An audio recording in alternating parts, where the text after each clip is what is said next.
Welcome to the Prophecy Club. Our topic today is Trump, negative, Putin, negative, and that equals war drawing closer. Or you could say, take care of the bear. I got some important information for you today.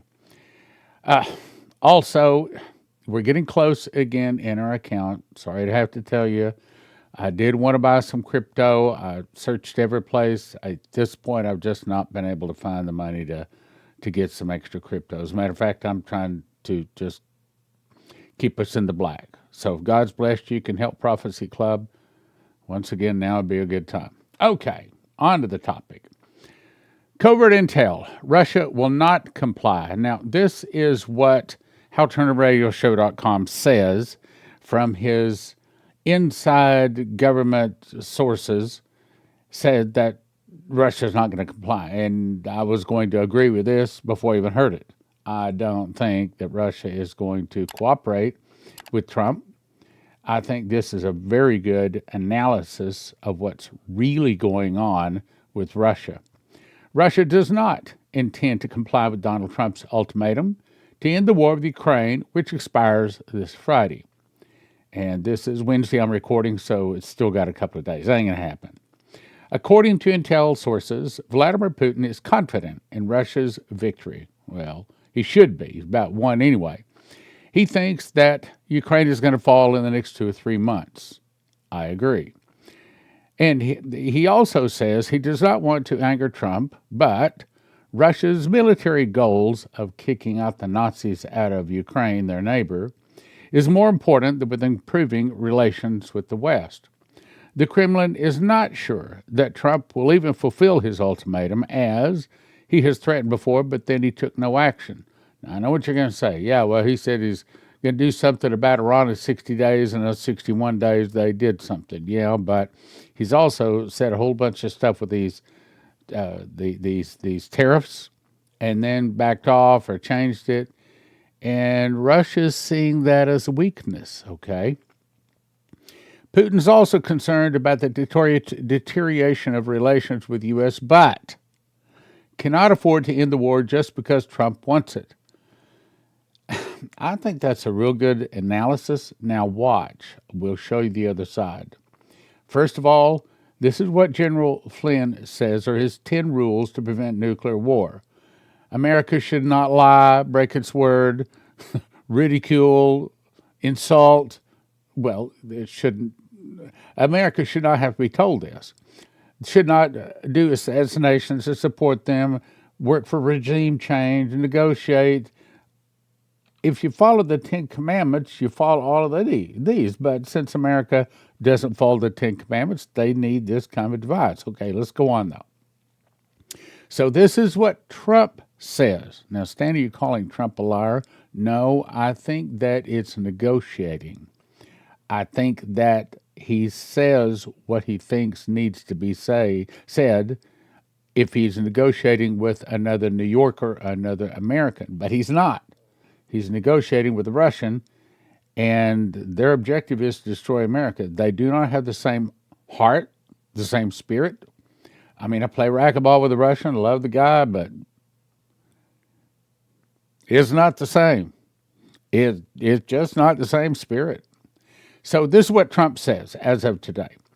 My special envoy, Steve Witkoff, just had a highly productive meeting with the Russian President Vladimir Putin.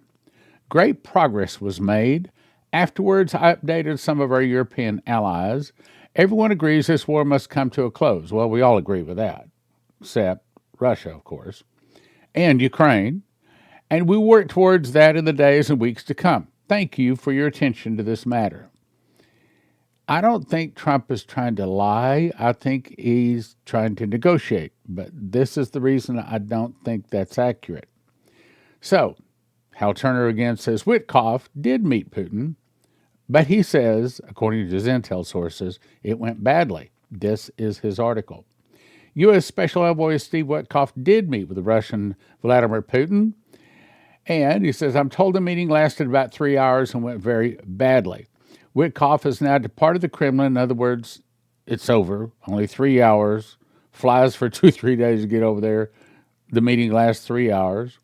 Here's my analysis from yesterday. He says, my sources seem to say 1 minute ago, the White House dropped a new executive order imposing 25% tariffs on all Russia imports to the USA, 25% secondary tariffs on imports from all countries continuing to buy Russian oil.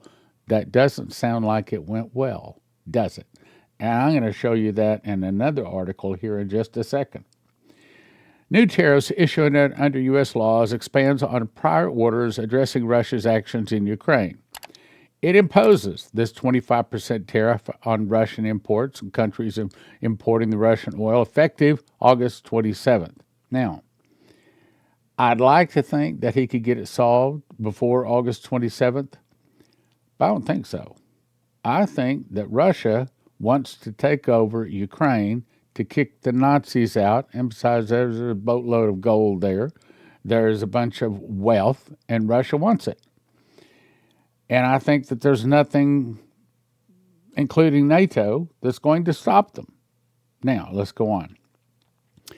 Trump issues tariffs against India for buying Russian oil. So this is proof that this is not accurate. Again, I'm not calling Trump a liar. I think he's saying this maybe more because this is what he hopes comes to pass out of it. But this and this is what two different places say. Yeah, he's going on with the tariffs as if the meeting went badly. So the meeting went badly, not good, as he said. And here's further proof. This is from India. This is what they say. The United States has in recent days targeted India's oil imports from Russia. We have already made clear our position on the issues, including the fact that our imports are based upon market factors and done with overall objective of ensuring the energy security of 1.4 billion people in India. It is therefore extremely unfortunate that the U.S. should choose to impose additional tariffs. In other words, India is not doing what Trump wants either. Russia, India, and there are no additional tariffs mentioned to China, means that Trump's whole threat to get Russia to stop fighting Ukraine has fallen on the ground. In other words, he's angering the bear, and we don't want to do that. Next article, India tariffs hit 50% after Trump adds another 25% import tax. Now, we've already heard this. Signed executive order today increasing these tariffs. It goes into effect in 21 days. So that's three different sources that say that actually the meeting between Witkoff and Putin did not go well. Now, here's the important information. Now, remember, this is the guy that saw Trump shot in the right ear 3 months before it happened, and his subscribers have jumped from 50,000 to 550,000, and he's a nice guy. I think he's hearing from God. Perhaps one day I'll get to meet him. Anyway, the Lord said, don't strong-arm the bear.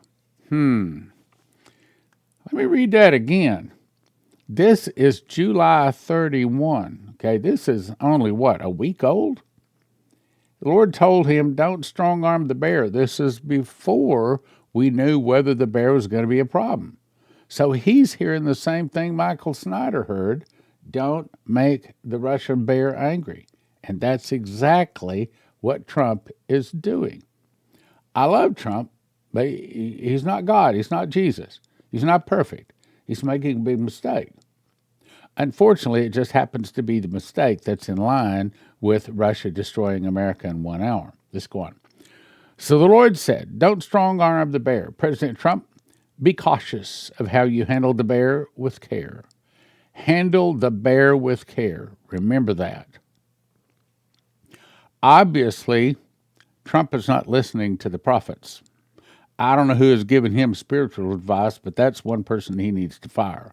He needs to be connected with somebody that's really hearing from God. And connecting with this guy would not be a bad thing.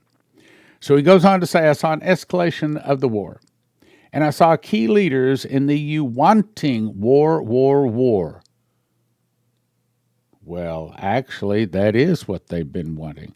I mean, primarily NATO or EU has been the one sending and backing up Ukraine this whole time, if you remove what Biden did, okay?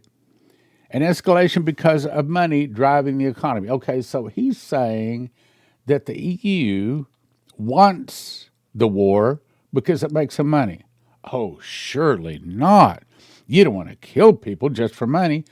Well, you know, what is the biggest business in the world?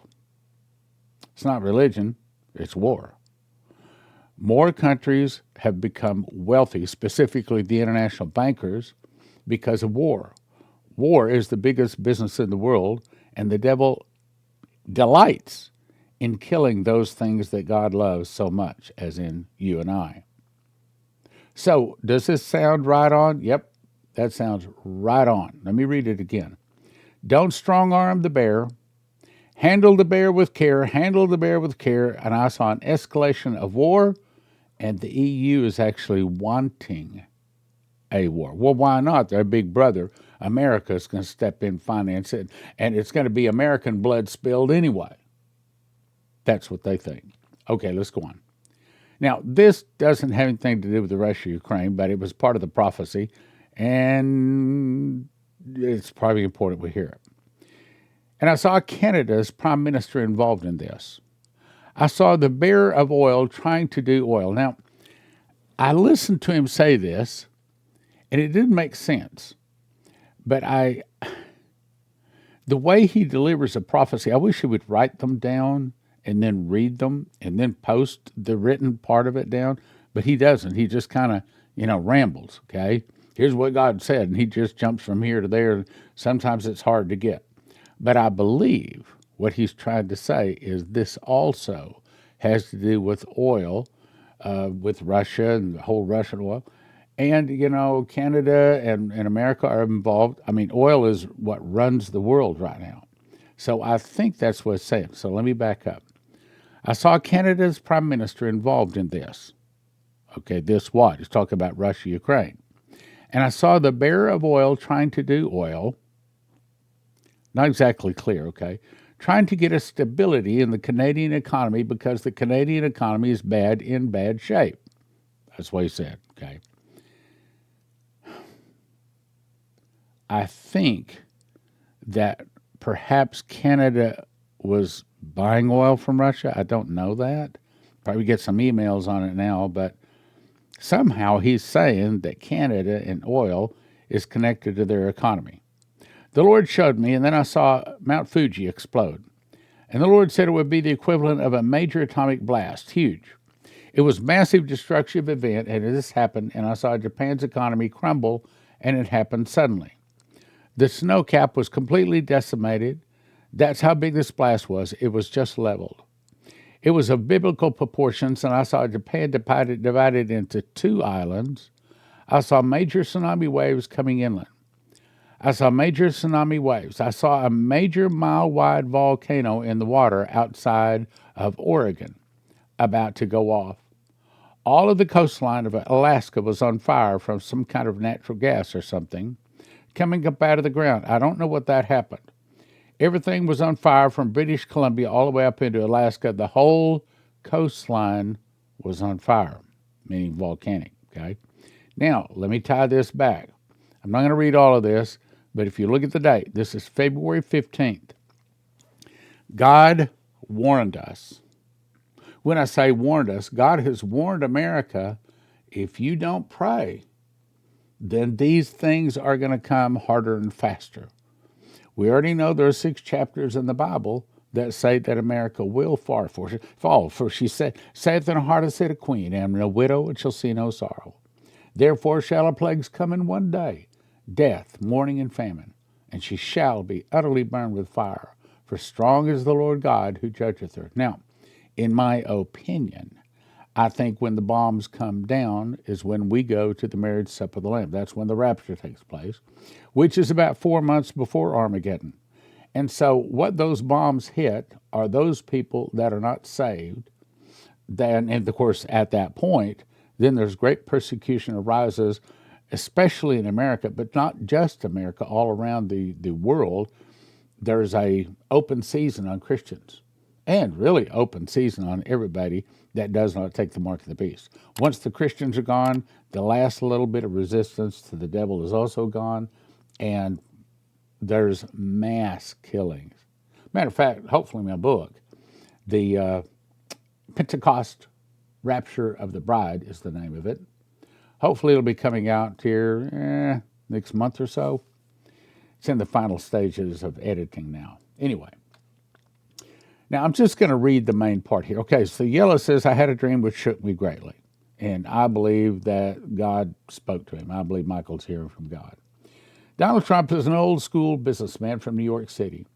And he has a very unique negotiating style. We call it twisting arms. When Trump is trying to get something accomplished and there is resistance, sometimes he will say crazy things or make very serious threats in order to put the other side off balance. In other words, in order to get what he wants. Okay, he's a little pushy. In cases where Trump has the most leverage, it's worked. But in cases where he doesn't have, it's not wise at all. Now, here's the warning. Then I heard a voice say, if Trump follows his usual pattern of making outrageous statements, moving submarines, and threats with the Russians, it will backfire severely. Now, what's backfire? I looked up. Backfire is when basically you want it to go this way, but it goes this way. So what Trump is threatening to do is use finances or tariffs to get the Russians to go this way.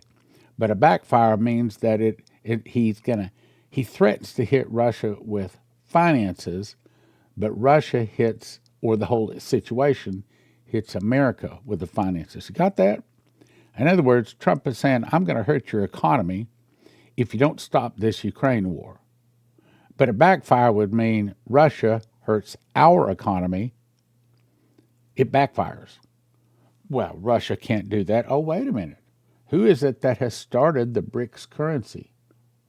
That would be Russia. Russia is the one behind this. And why would that? Because we put so many sanctions on Russia, they pretty much have to. Well, what's a sanction? A sanction says that you can't use the dollar for this or for that.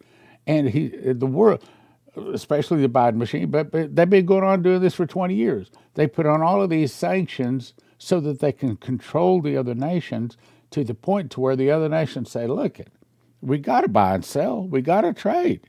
So if we can't use the dollar, how do we do this? Gold and silver is not too feasible, so they come up with the BRICS currency. BRICS stands for Brazil, see if I can name off, India, China, South Africa, Russia, of course. So now I think it's up to like 28 nations that are ready to do the BRICS currency. We have many prophecies say that the dollar drops a third, worthless as leaves blowing in the wind. How's that going to happen? There it is. In other words, these things, which is why I'd like to buy some crypto. I mean, I think crypto, they're one of our sponsors. I'm just telling you my thoughts. Just what I said to my friend Saturday morning. I think crypto is the bridge between the paper dollar coins, what we have now, and the new digital currency. I think crypto is the bridge. And I like to have a little of it to bridge from the dollar to here. In other words, I think it'd be a good idea. I think it's smart. Okay. I don't think it's smart. Again, I'm not giving financial advice. I'm a prophecy teacher. Okay. I'm not even good with numbers. Some of my elementary teachers would tell you, Mrs. Benitzes would tell you, I'm not good with numbers. Okay. And I remember, enough of that. I'm just not. Okay. So don't take no financial advice from me. But I think prophetically, crypto is wise to have a little. My thought is not a whole bunch. I don't want to get rid of.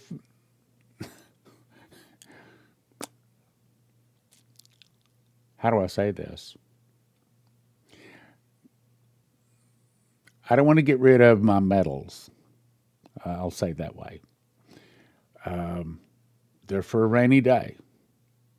and they've come in also as gifts. But I think taking a little of them, I'm hoping that enough donations comes in where I can get some crypto. When I say I'm not talking about just the Johnson family. I'm talking about the whole Prophecy Club. I mean, I got people that I got to pay, and we got business expenses. You know how it is. Okay. So back to this.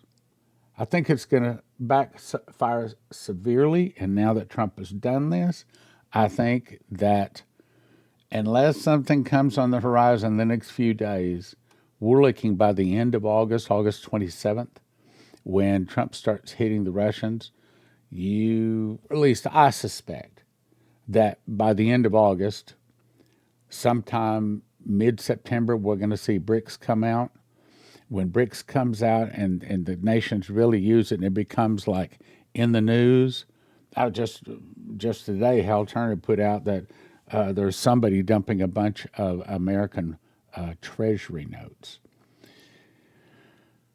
That's the way it'll be. People to just start dumping dollars, and the value of the dollar starts going down and down and down and down. Matter of fact, here we go.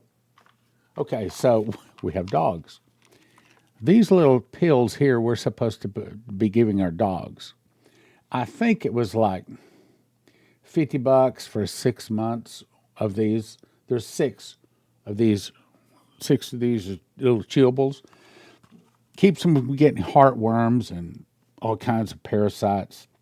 And I think it was like $50 for 6 months. Get it from the vet. I just looked up.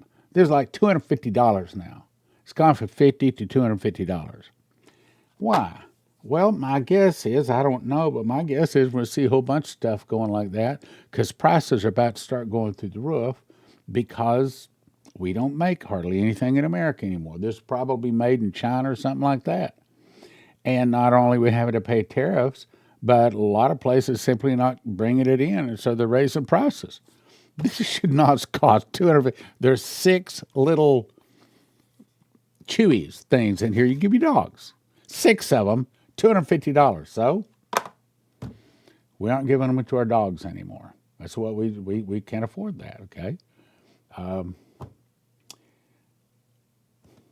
See if there's anything else here. I was told the same thing by this voice multiple times. That's important. Here it is, several times. Now, I think I want to say this. Yes, I'd like to have some crypto, but even more, I don't want to get us into the red. And we're getting down close to the red again. So if you can help, that'd be great. And yes, if you can help enough to where it gives me a little bit of money to get some crypto, that'd be great too. I think Prophecy, may I just say this? I think Prophecy Club is one of the most important voices to listen to. There's some other ones out there that are important. But we really have the message of the future. Omar ushers in Palestinian state, oil in Israel, sports stadiums. But our message is so far ahead of its time, most people can't see that this is a very important ministry. They're going to wait until something happens where sports stadiums fill up.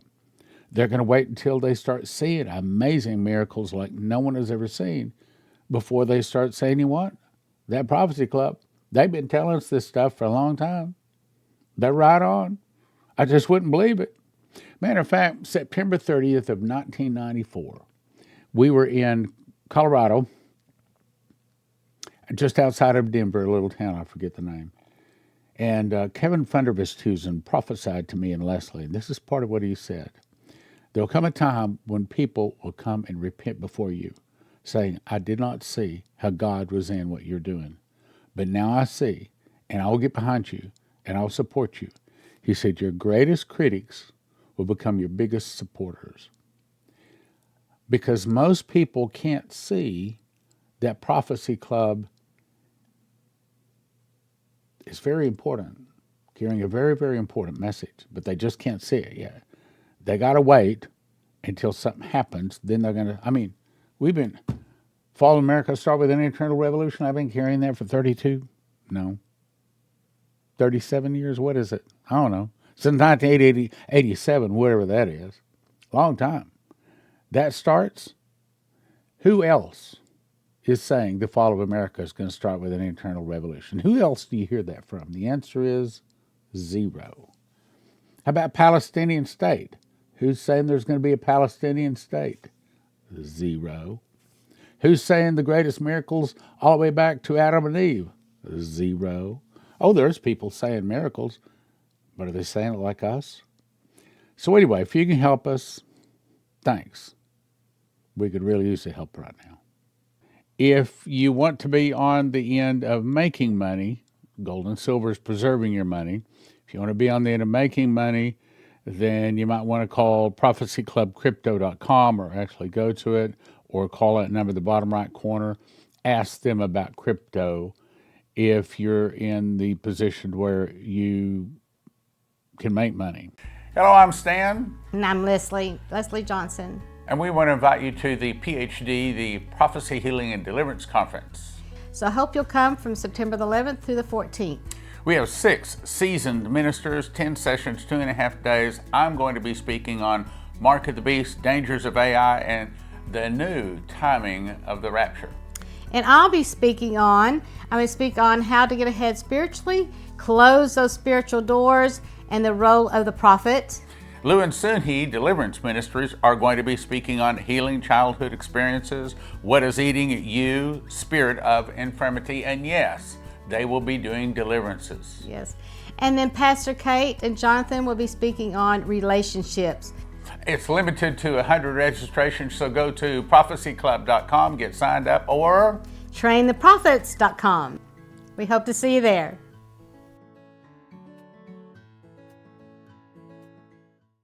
In 2021, I started making bread, and long story short is I believe God showed me that wheat is God's famine food, just like it was famine food back in the 7 years of plenty, 7 years of famine, days of Pharaoh and Joseph. And I believe that that's what God has planned to feed his people. And you get it by going to josephskitchen.com. 3 steps. First, you want to get a machine package. Second, you want to order 6 ingredients and watch some videos, download the recipes to be able to make the bread. josephskitchen.com. Most of your long-time storage food, emergency food, all of that, typically are talking $9,000, $10,000 to feed one person for a year. Joseph Kitchen can show you how to do it for around $1,000 a person, and your kids will actually eat it, and it's actually good for you. Here's some bread that I made. In my case, I lost weight, lowered my blood pressure, gives me more energy. I eat a morning, slice in the morning, slice in the afternoon, always a slice before I go play racquetball. Go check it out, josephskitchen.com.